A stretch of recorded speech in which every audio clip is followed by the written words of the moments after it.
demo day, blijven staan voor die pay. En ik schreef een BDP, maar dat doe ik niks meer mee. Demo day, blijven staan voor die pay.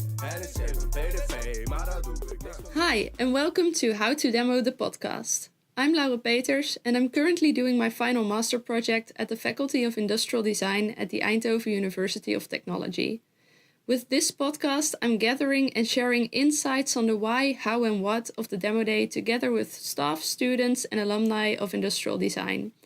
If you've got no clue what I'm talking about, I invite you to go check out the very first episode of this podcast series, as it explains everything about my graduation project and gives you a good insight into why the rest of the content of this podcast is the way it is. In today's episode, I'm talking to Bart Hengeveld. I asked him to come on the podcast because he's coaching a lot of graduate students in the RDD track, and I was curious about his perspective on how to present RDD presentations as a coach of many of these students. But the conversation turned out a little bit differently, and I think that started with my question of why do we actually have the demo day?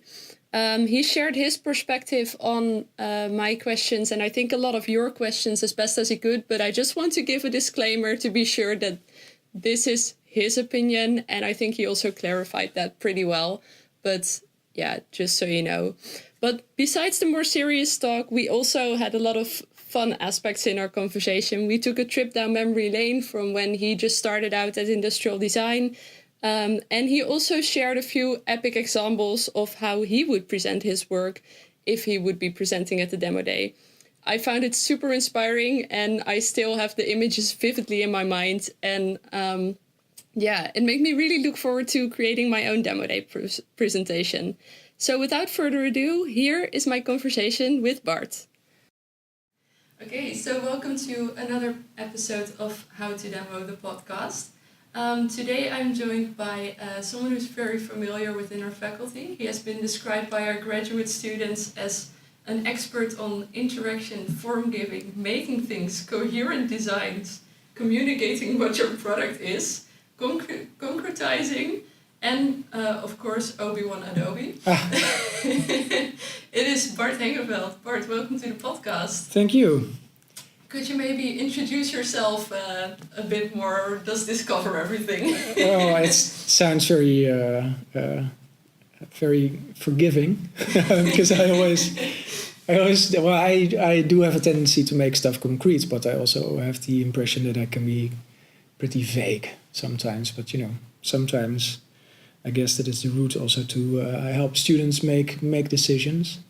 So a bit of background about myself is I actually have a double background. One is design focused, and one is more focused on music.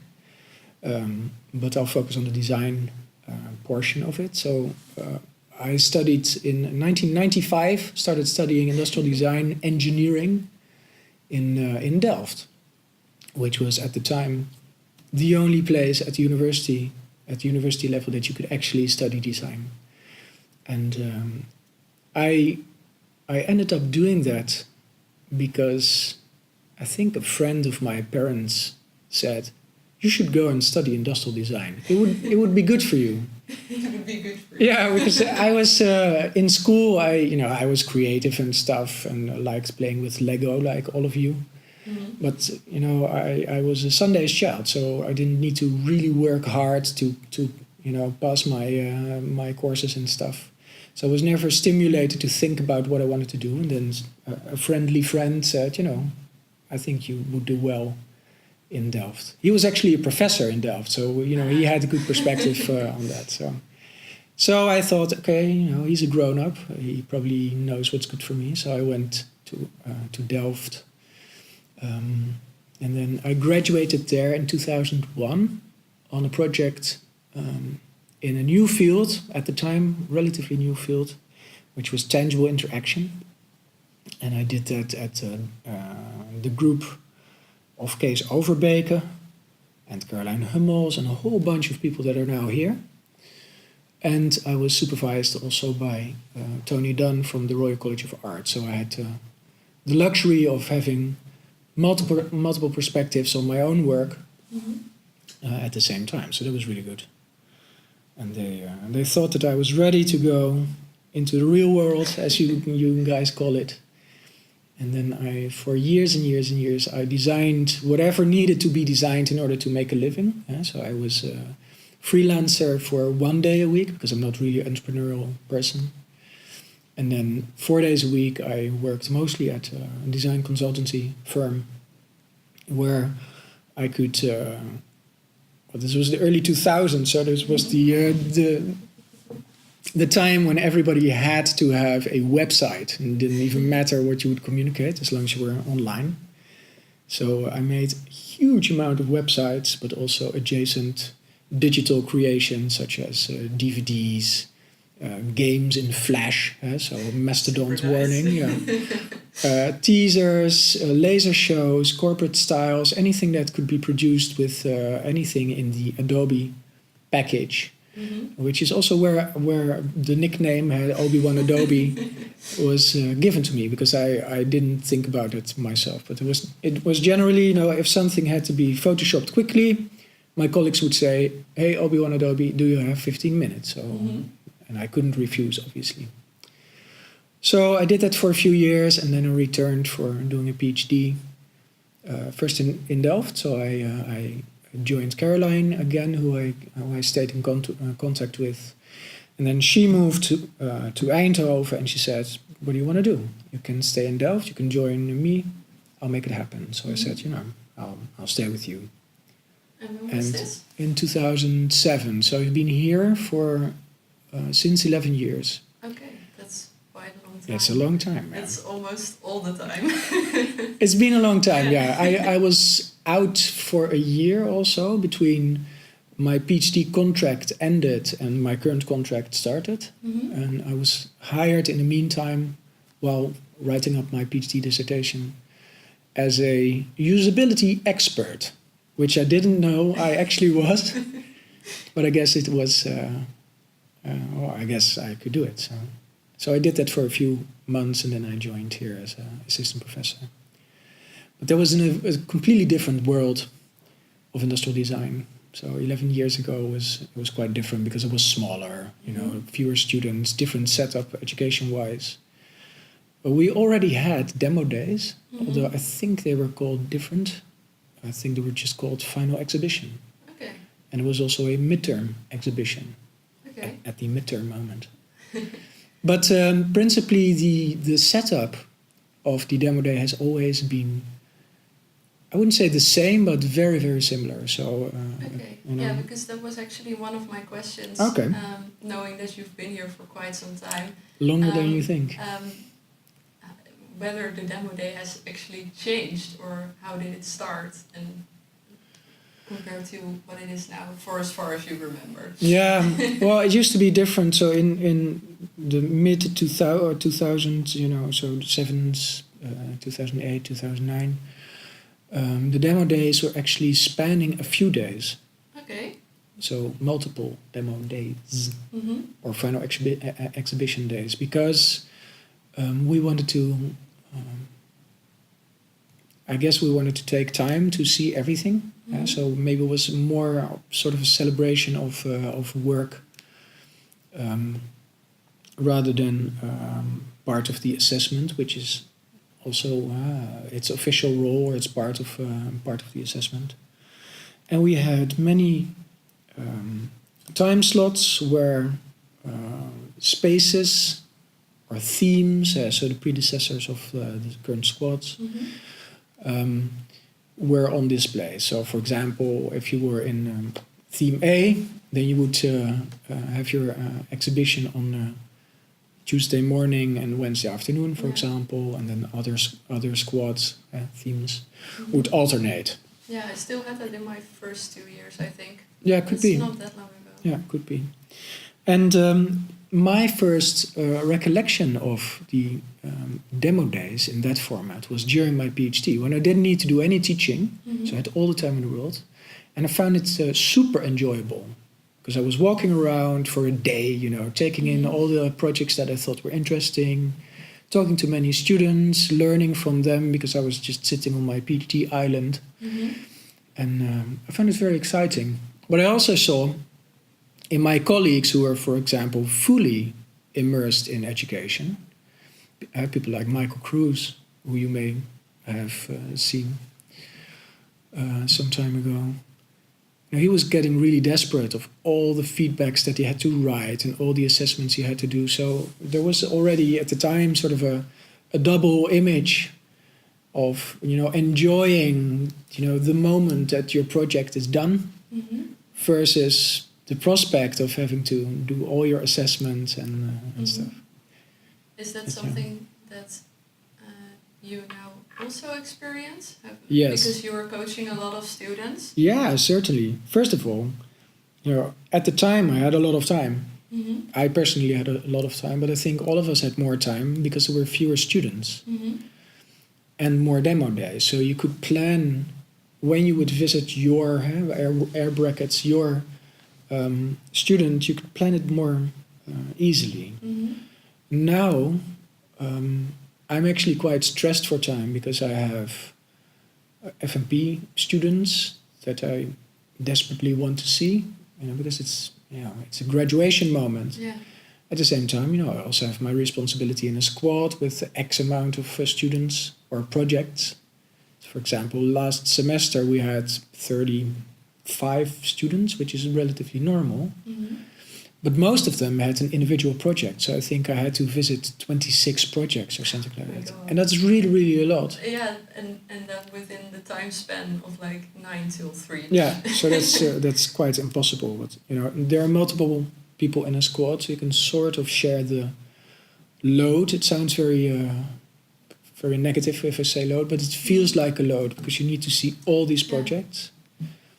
And the consequence of that is that, in light of your How to Demo podcast, that the quality of the demo has become more important.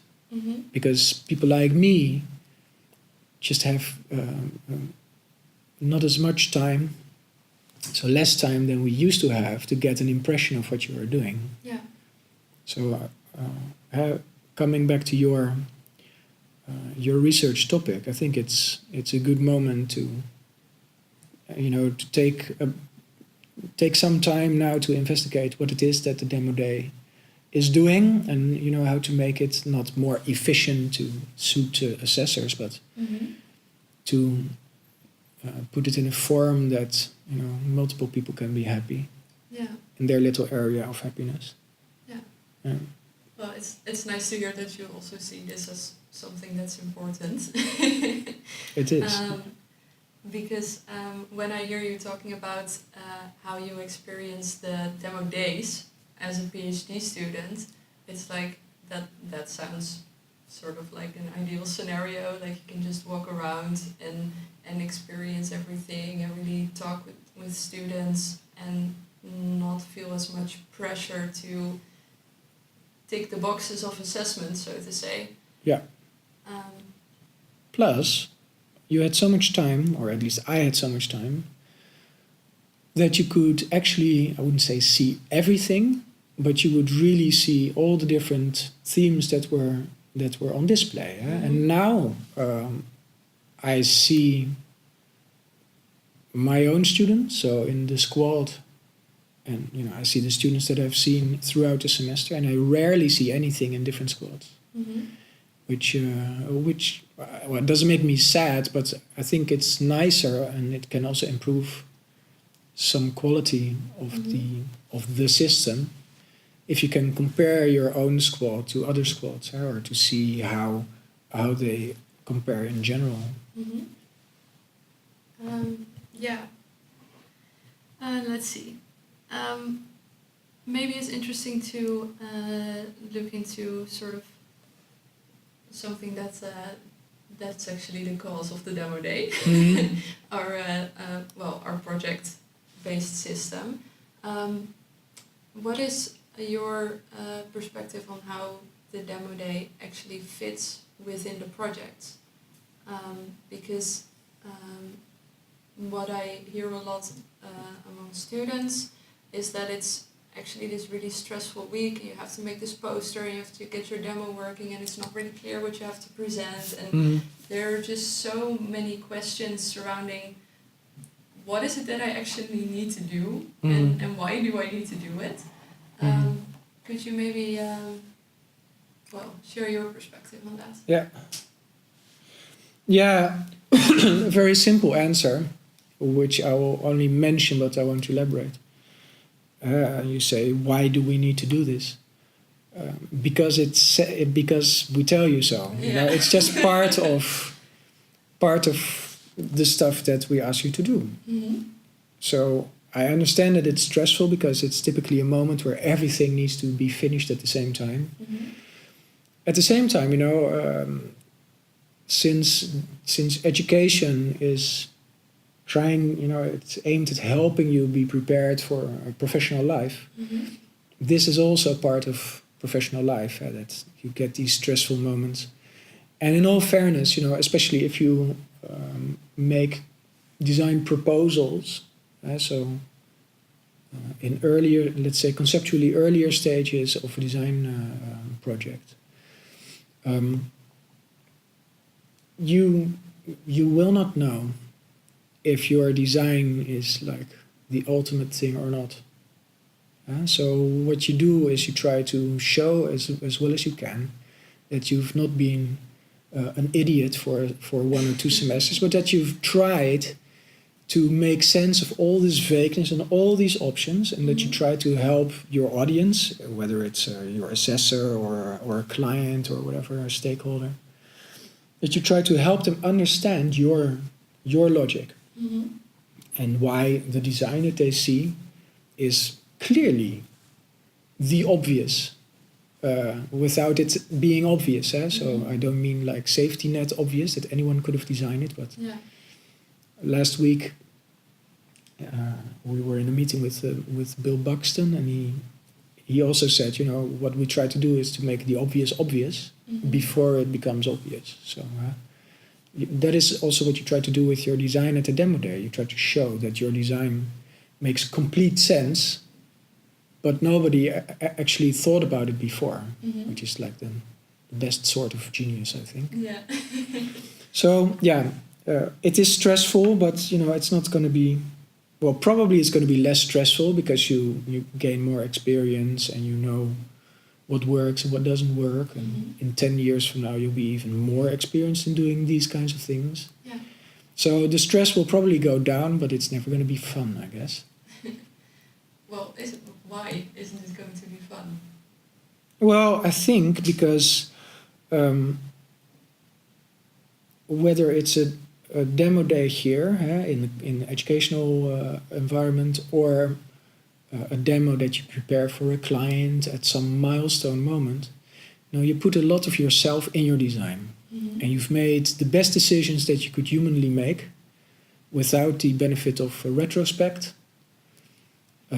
So you know, there will always be uncertainties in your design, or people can still disagree, and especially in design, you know, everybody has an opinion about design, and everybody is an expert somehow in design. No,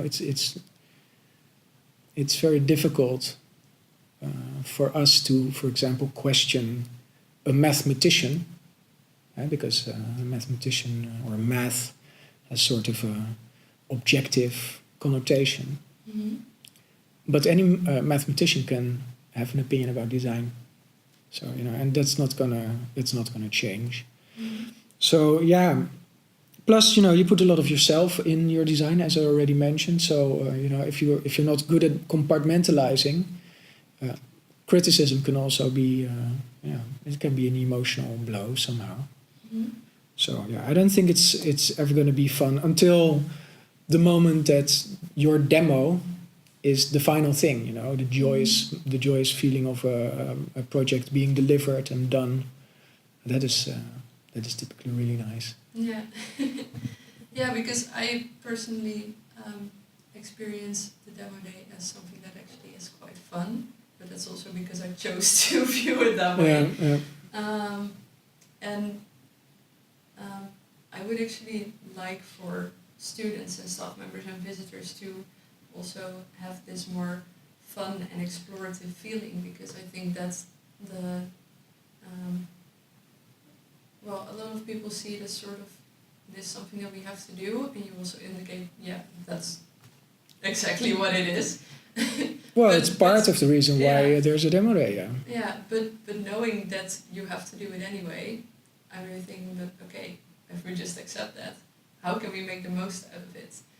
Yeah, well, that is the trick that you always need to apply. So I'm really happy that you mentioned this, because the demo day is also a moment where you can get, as it's officially called, formative feedback.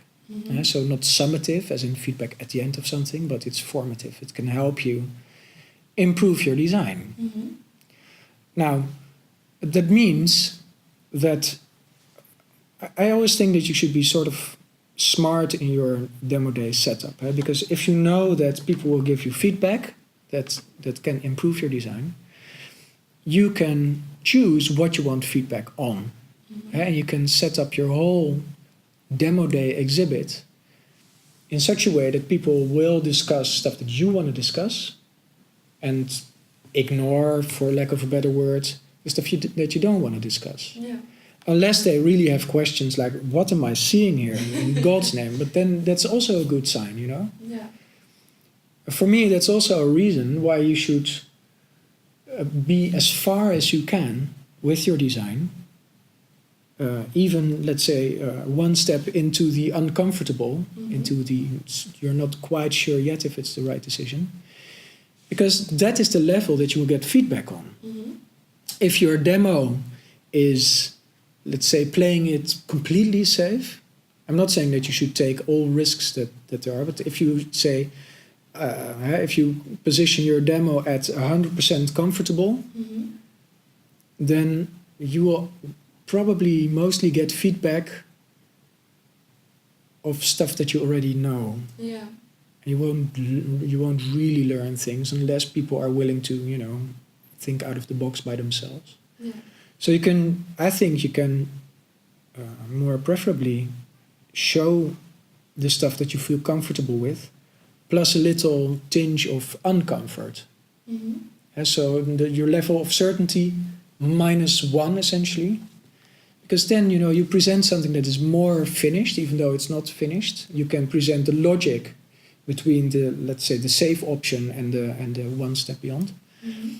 and get feedback on that level. Yeah. And if people don't understand what you're presenting, they will give feedback one level easier or one step back, which It's also is still also fine, But how does that then fit within the timeline of our project? Because the demo day is at the end of the semester, and then you just have to write up your report, basically. Yeah, so it's not at the end. Yeah, and I know it's not exactly at the end, but when I think of a moment for feedback, I know it's a good way to. It would be good if you would view the demo day really as a moment to get feedback, but I think that you really want to actually present this finished thing because it sort of feels like that's what expected. Yeah. How do you Yeah, see, of but course. it Yeah. also relates to what actually the outcomes of our type of design projects are, I think. Well, of course, the formative feedback that you get is not going to result in mind-blowing changes, because most of your work will be done, indeed, Mhm. because it's very close to the finish. Yeah. It's not the final moment, because typically, especially in the fall semester, there's a whole Christmas holiday plus I think an additional week Mhm. between the demo day and your report. So there's a lot of stuff that you can do even if you celebrate Christmas. Yeah. So there is actually quite some work that you can do. And maybe it doesn't change your design at all, but maybe you figure out at the demo day that some parts of your rationale, of your logic and your decisions, have been underfounded. And so for your report, you can still read up on stuff or try to find support for what you think is correct. But it might also be nice to find some sort of more objective evidence in the form of a paper, or maybe you talk to experts or anything that can help you make your design more objectively good. Mm-hmm. You can spend time on that. But would it then not be better to maybe not around midterm, but have the demo day somewhere a bit earlier, so that you could actually still process this into, well, your report or what you're going to write up eventually, or is that then really relevant? I think we used to have a midterm demo day. Mm-hmm. And I think the midterm is actually quite okay, because that is the moment when most of you guys are fixed on a direction, Mm-hmm. but the design is still quite pliable. Mm-hmm. You can still go in different directions. If you do it earlier, it probably doesn't make sense. So before the midterm, I think then it's mostly up to the coaches to help you find direction. Mm-hmm. And if you do it too far after the midterm moment, then you should have already fixed to a battle plan for the remaining 8 or 9 or 10 weeks. Yeah. And then we have less, let's say, bandwidth to play with your design. I don't want to make it sound nasty or anything. Mm-hmm. But, then we don't have any opportunity to give you fundamental feedback. So we will give, let's say, ornamental feedback. Mm-hmm. Which is fine, it will improve your design, but if we really have sort of a fundamental problem with your approach or your positioning or stuff, then I think a midterm moment makes more sense. And we used to have both, a midterm demo day and a final demo day. Mm-hmm. But the department also grew immensely, so it's also just a matter of resources that we don't have time or people to actually accommodate this. Mm-hmm. Although I think we still have the midterm demo day, but it's left up to the squads to determine how they want to spend this. Mm-hmm. Yeah, this is, you said we don't have the time or the people to really do more of these feedback moments, but I feel that we have a lot of people, namely all the students, Yeah. and I think that we are all very opinionated about design as well. True. But I think that most students during the demo day feel sort of like they have to be in their space, which is also partly true, but might be nice if we could get ourselves out there more. Certainly, yeah. Yeah, so when I arrived at industrial design, we had workspaces like we have now. But then, maybe I'm exaggerating or I'm seeing stuff negatively, but Mm-hmm. I remember from those days that the space were actually full every day. So people were working Yeah, at their spot. I remember that as well. Yeah, and it used to be like first year bachelors until final year masters, and I think seeing what other students are doing, or seeing each other's struggles, or seeing someone succeed at something, and then asking, okay, so what is the trick? That does help a lot. Yeah. But that's I see that separate from the demo day, Mm-hmm. because the demo day, nothing is prohibiting you, as in you students, Mm-hmm. from organizing your own midterm demo days. It's all fine. Yeah. And so I think what you're saying is that the connotation of the demo day is that you do it mostly for us, for the coaches, Mm-hmm. and then that as a consequence you don't get out of the demo day what might be in it.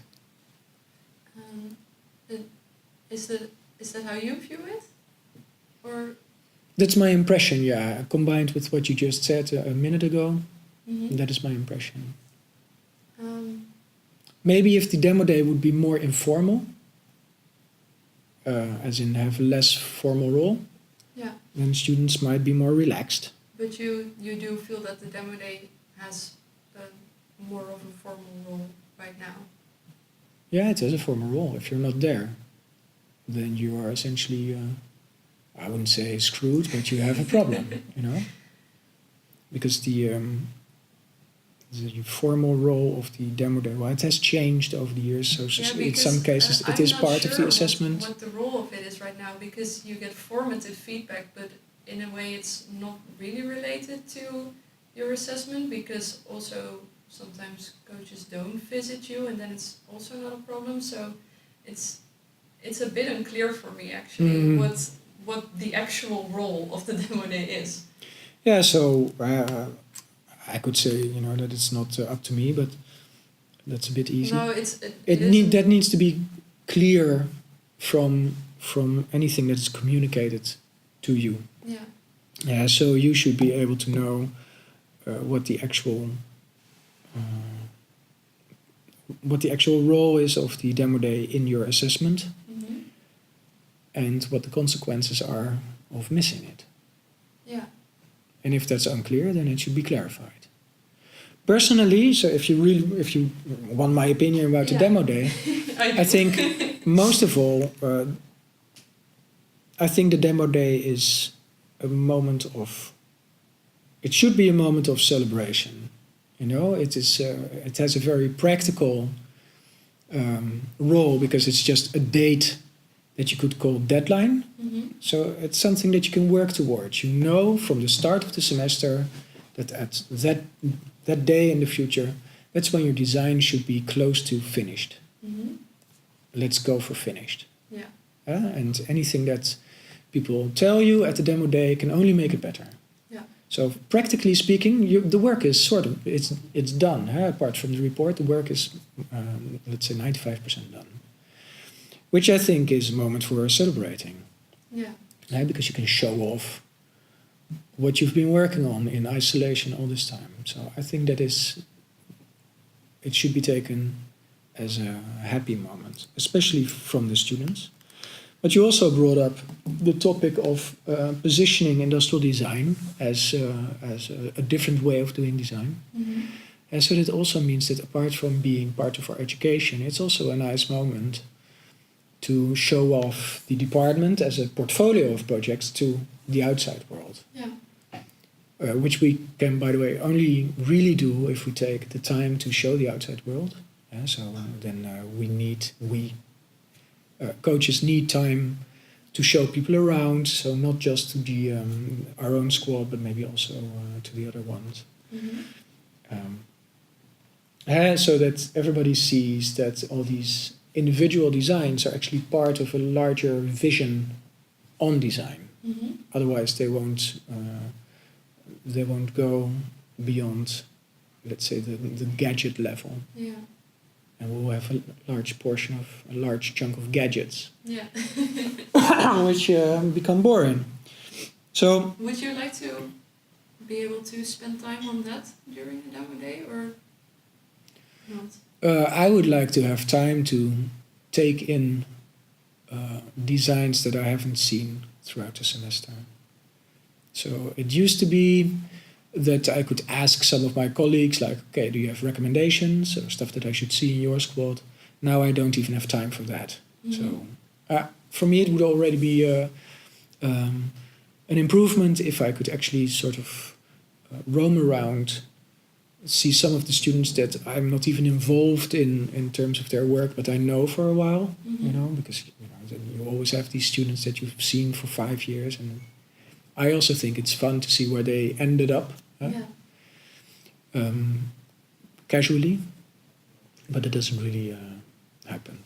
But personally, that's exactly why I'm having these conversations with everyone to get these sort of things, like, this is what I would like, this is what we would like, to get it out there so that we can see if we could do something about it. Well, this is what I would like, but I represent me in this case. I don't know how my colleagues see this.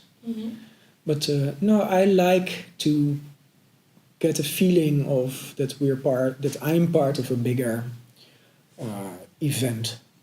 And well, for me then it's important to also leave my squaddy island and see other stuff, or see stuff that my colleagues are working on that I see every day, but I don't know what they're doing in the squad.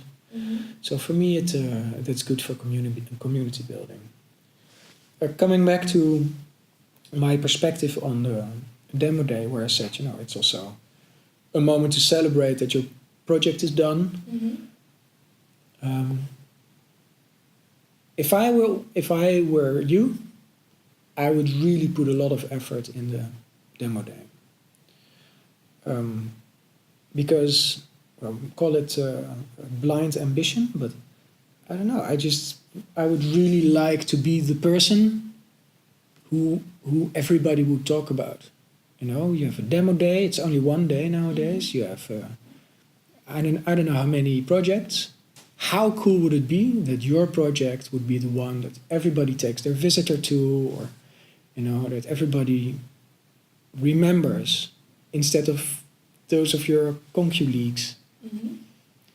Do you maybe have an example of such projects from previous demo days, of which you were like, this was really top notch? I've seen so many projects that it's very difficult. So I can think about some that I was involved in, because they stick in your mind. I remember, I think 5 or 6 years ago, we had in the Out of Control theme, we had a first year team that made this sort of dance floor, interactive dance floor using lasers and smoke. Yeah, I know. It was some of my friends made Yeah, that. and I know. Yeah, and everybody was coming there. Yeah. For a combination of things. First of all, who doesn't like lasers and smoke? Exactly. But most of all, because it was a very convincing exhibition, and it was by first year students, B1.2 students. How great is that? And I think that works very well. I also remember, but I don't know if that was the talk of the town, but very early in my career as an assistant professor, when I started doing actual formal teaching and stuff, I had a B31 student, so internship. And she did an internship at a company that made display tables, so tables that you see in gardening shops, these large tables filled with plants and stuff. And she was designing or seeing if she could design something more interactive or more 21st century style. And it was actually quite nice. And she got the company to extrude part of such a table. So they actually made nice profiles for her, aluminium profiles that she could use for her LED displays and whatever she did. And at some point we had a conversation, like, she said the company is willing to make part of the table, but how do I deal with it? Because it's going to get really expensive. And then we were in this conversation where I said, all they need to do is make a quarter table. And then you buy 2 mirrors. Nice. And then you have a full table. So, and then you have budget left to actually buy some soil and some plants and artificial grass and stuff, so that you can make a really small, because time is limited, space is limited. So she could make a really nice compact exhibit that showed, first of all, that she got the company as far as making a custom profile, but also showed how smart she was in terms of using mirrors and also demonstrating the context. Demonstrating the context, so that everybody would get sort of in the feel for what this gardening center looks like, Yeah. And that goes way beyond, with only limited additional effort, it goes way beyond having your part of a table with uniform posters. Don't get me wrong, I like uniformity because it shows sort of a house style, which is good. But my personal take as a former design student has always been what I just said a few minutes ago. I would always want to be, just outside uniformity, so that other people see how smart I've bent the rules. Still sticking within the rules, but still, Just seeing where the boundaries are. Yeah, and just showing. Yeah, it sounds it sounds a bit silly to say this or arrogant or ego, but just showing that you're smarter than the rest. Yeah. Yeah, and I think I don't mean this in a competitive sense at all. But in all fairness, there are many students that will become many designers. And if you want a nice job, you also need to stand out and you need to show off that you pay more attention to details, that you outsmarted everyone without using your elbows. You've just you were just smarter, and well. other people were also smart, but just maybe less inventive or less cheeky, or So I would always try to stand out somehow, not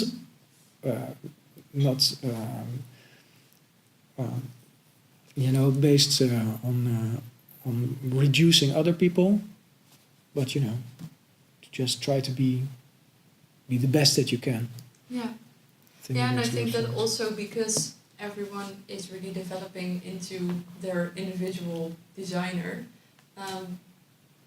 of course you have to stand out, but standing out in what it is that you specialize in will mostly not compromise others, I think. No, I agree.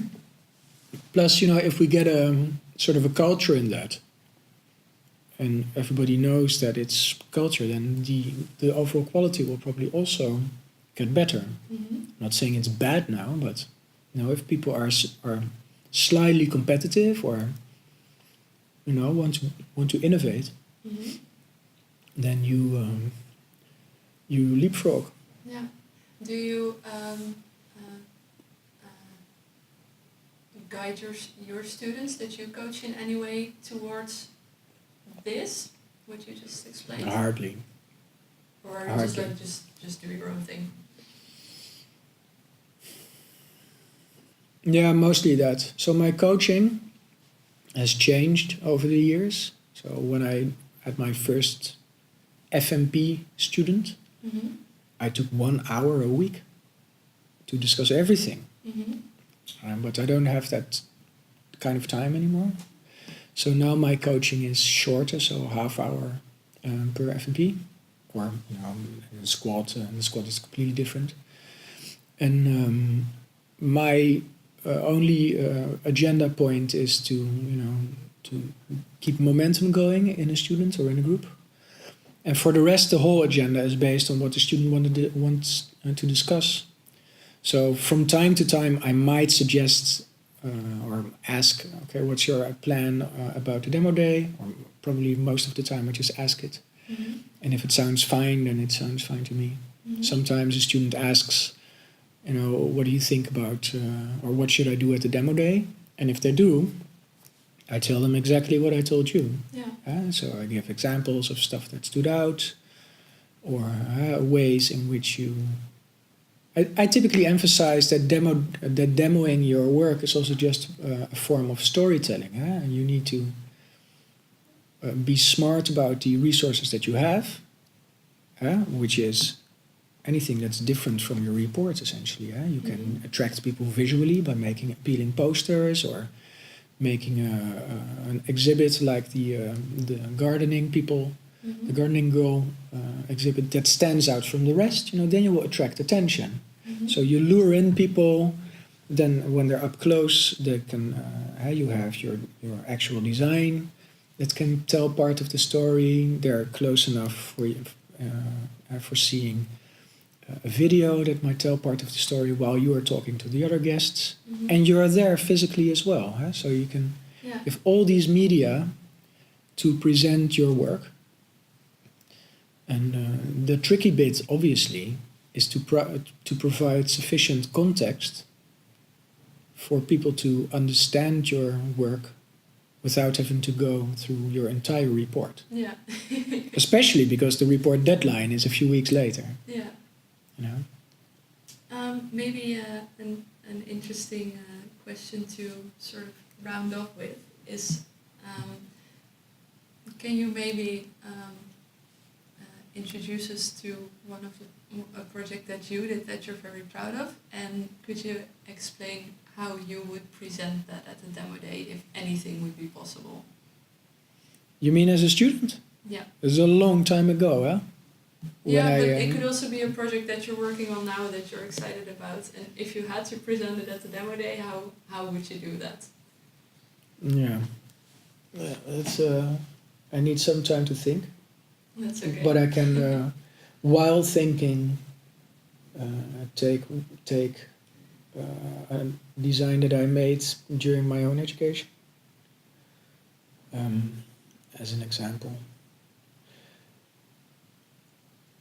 So I think overall, what I would do is,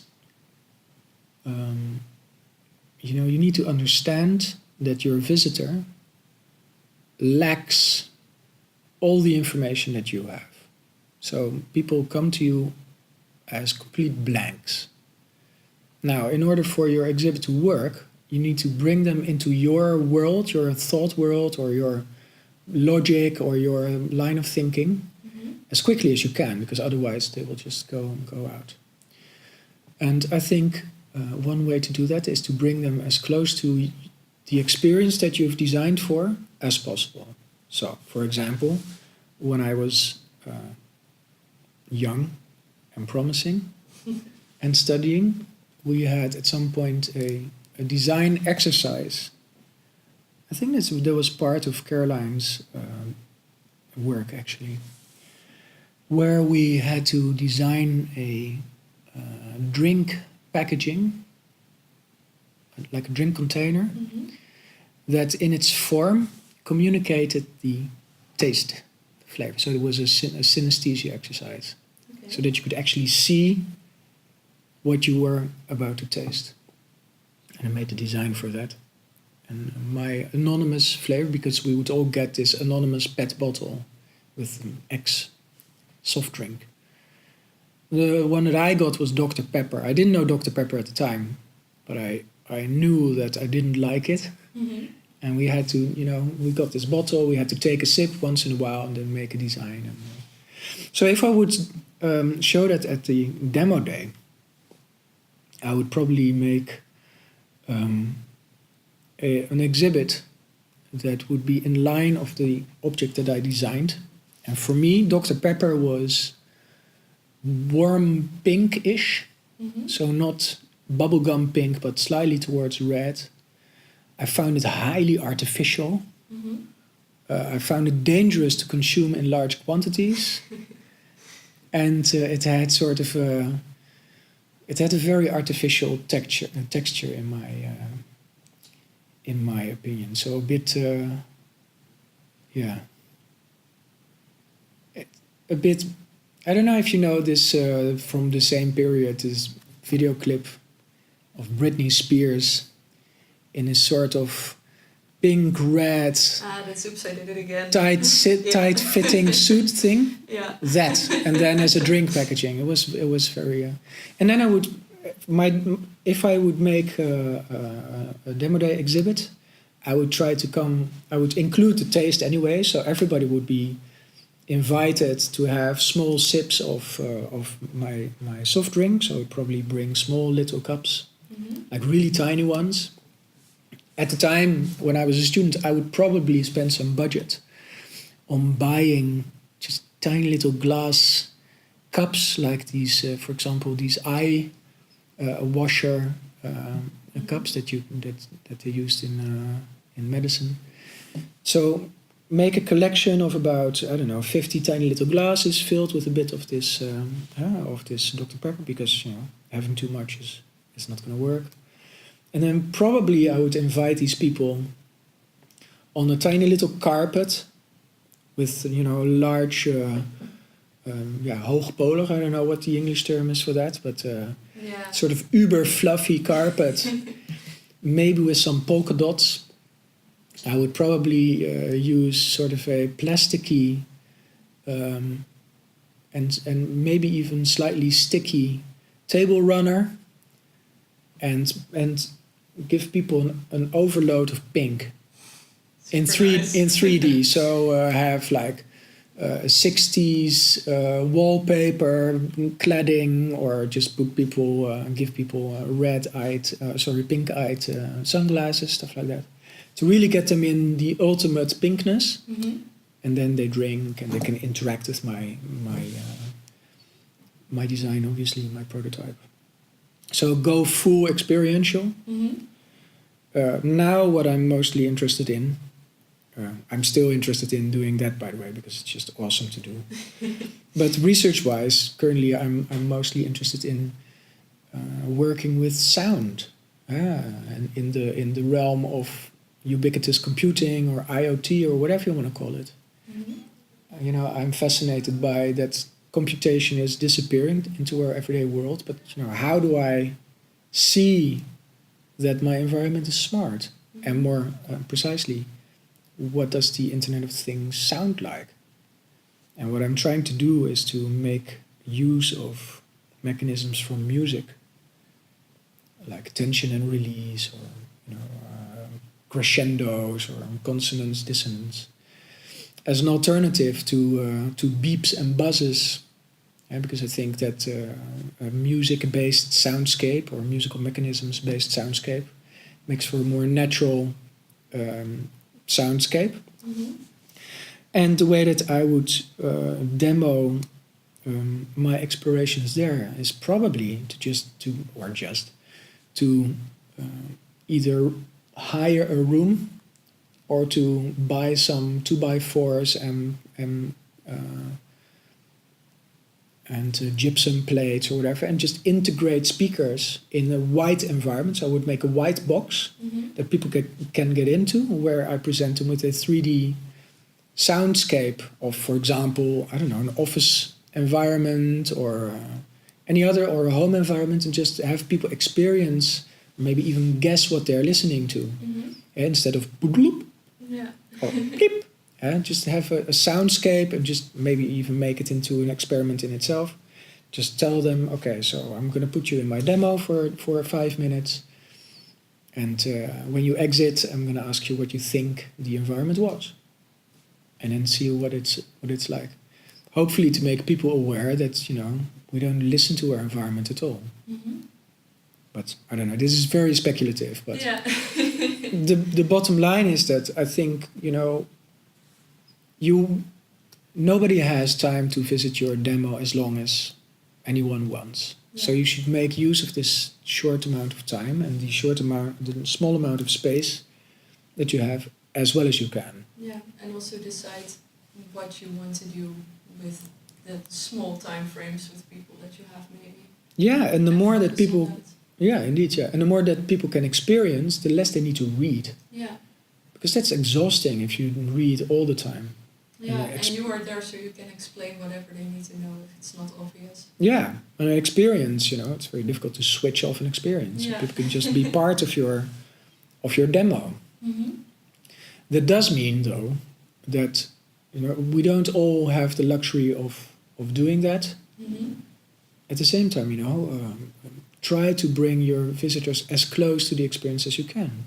If you have designed for for elderly people who are less than, mobile, by all means, bring something that will help people feel stiff, or heavy limbed, or stuff like that. Or if you design something for people who I don't know, have an arm amputation, by all means, ask them to put one arm behind their back and do a task with one hand.